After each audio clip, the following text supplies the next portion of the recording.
Sister Training 101, turuan kung saan tatay at iihi. Yan. Kasi naka 1 month na sila for sure. Kailangan na silang maturuan.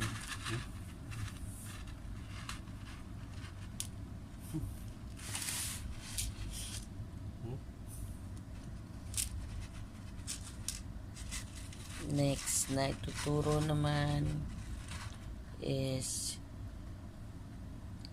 syempre yan yung pinaka-importante, kaya yan ang dapat nila kauna-una matutunan para hindi sila kung saan mag-ihi at saka magpupo.